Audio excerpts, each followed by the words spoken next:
Lord hallelujah. आप सबको जय मसीह की मेरे प्रियो परमेश्वर में आप सब आनंदित हैं। मैं विश्वास करता हूँ आप लोग आनंदित होंगे और परमेश्वर का धन्यवाद करते हैं। आइए अब समय होगा कि हम परमेश्वर के वचन में जाएंगे, परमेश्वर के वचन को देखेंगे कि आज की शाम परमेश्वर का वचन में क्या लिखा है। आज हम देखेंगे एक ऐसे व्यक्ति के विषय में कि परमेश्वर ने उन लोगों से एक समूह है, एक समूह से परमेश्वर कहता है, एक जाति से परमेश्वर कहता है कि तुम्हें परमेश्वर एक आज्ञा आदेश देता है और उस बात के विषय कहता है कि तुम ऐसा नहीं करना। वो काम कौन सा है, किस बात के लिए मना करा है परमेश्वर ने। आइए हम देखेंगे यहोशू की पुस्तक 6 अध्याय उसका 18 वचन और 19 वचन में आपके सामने पढ़ूंगा। यहाँ पे ऐसा लिखा, और तुम अर्पण की हुई वस्तुओं से सावधानी से अपने आप को अलग रखो। ऐसा ना हो कि अर्पण की वस्तु ठहरा कर बाद में उसी अर्पण की वस्तु में से कुछ ले लो और इस प्रकार इजरायली छावनी को भ्रष्ट करके उसे कष्ट में डाल दो। और सब चांदी सोना और जो पात्र पीतल और लोहे के हैं वे यहोवा के लिए पवित्र हैं और उसी के भंडार में रखे जाएंगे। यानी परमेश्वर ने कुछ चीजों के लिए कहा कि ये वस्तुएं मेरे लिए हैं, मेरी ही भवन की हैं, इन्हें तुम मत छूना, इनमें से तुम कुछ ना लेना। लेकिन हुआ क्या मेरे प्रियो, इस जाति के लोगों में से एक ऐसे व्यक्ति ने उन अर्पण की वस्तुओं में से कुछ ले लिया और उसने पाप किया। यानी विषय है अनाज्ञाकारिता और पाप के द्वारा मृत्यु। यानी पहले अनाज्ञाकारिता आई, फिर पाप आया उसके जीवन में और फिर उसके जीवन में मृत्यु ने प्रभुता की। यानी उसके जीवन में उसने अनाज्ञाकारिता की, परमेश्वर का कहा हुआ शब्द को नहीं माना, जिसकी वजह से उसको मृत्यु मिली और पाप के कारण उसको मृत्यु दी गई। फिर यहोशू ने यरीहो से ए नामक नगर के पास जो बेतवेन से लगा हुआ बेतेल के पूर्व की ओर है कुछ पुरुषों को यह कहकर भेजा, जाकर देश का भेद ले आओ। और उन पुरुषों ने जाकर ए का भेद लिया। यहोशू 7 अध्याय और उसके तीसरा वचन में आपके सामने पढ़ा। और उन्होंने यहोशू के पास लौट कर कहा, सब लोग वहां न जाएं, कोई 2-3 हजार पुरुष जाकर एक जीत सकते हैं। सब लोगों को वहां जाने का कष्ट न दे, क्योंकि वे लोग थोड़े ही हैं। यानी यहोशू ने अपने लोगों को ए नगर को जीतने के लिए लोगों को भेजा। लेकिन हुआ क्या मेरे प्रियो, इजरायलियों को वहां पर पीठ दिखानी पड़ी। इजरायलियों को वहां से भागना पड़ा। क्योंकि जिस काम के लिए परमेश्वर ने मना किया था वही काम उन्हीं में से किस एक व्यक्ति ने किया। यानी एक अर्पण की वस्तु को रख लिया, जबकि परमेश्वर यहोवा ने इस बात को मना करा था कि तुम अर्पण की वस्तु मत रखना, कहीं ऐसा ना हो इस वस्तु को लेने से तुम सारी प्रजा इजराइल को कष्ट में डालो। और ऐसा ही हुआ मेरे प्रियो। आकान नाम का ये व्यक्ति जिसने पाप किया था, जिसने अनाज्ञाकारिता की थी, जिसके कारणवश इजरायलियों ने अपने शत्रुओं को पीठ दिखाई और भाग आए, जिसमें से कुछ इजरायली मारे भी गए।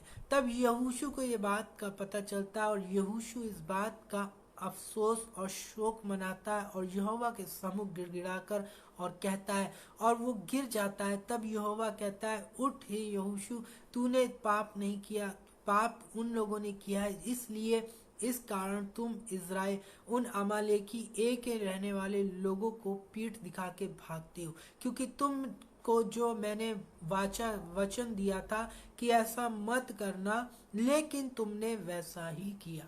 इस कारण तुम अपने शत्रुओं के सामने कमजोर हो गए, तुम अपने शत्रुओं पर प्रबल नहीं हो सके।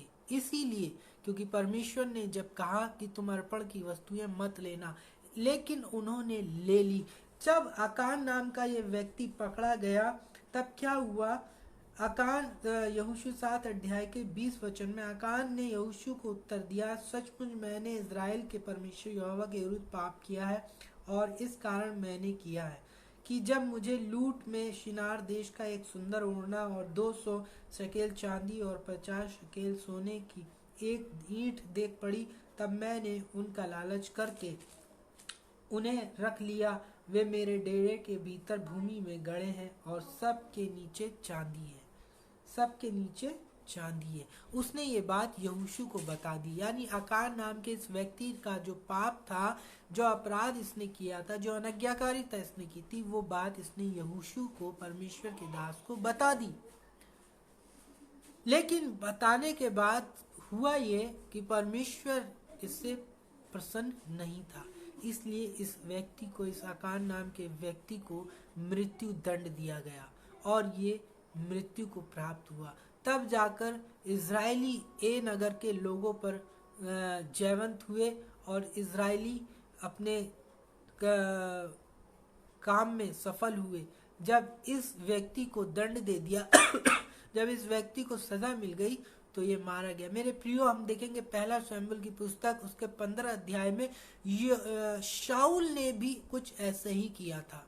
शाऊल ने भी अनज्ञाकारिता की, जबकि परमेश्वर ने शमूएल नबी के द्वारा शमूएल को चिताया कि जाकर अमालेकियों को मार और अमालेकियों के बैल बकरे गधे जो भी हैं, स्त्री पुरुष बच्चे जो भी हैं, राजा महाराजा जो भी हैं, सबको घात कर दा। लेकिन शाऊल के मन में भी लालच समा गया था।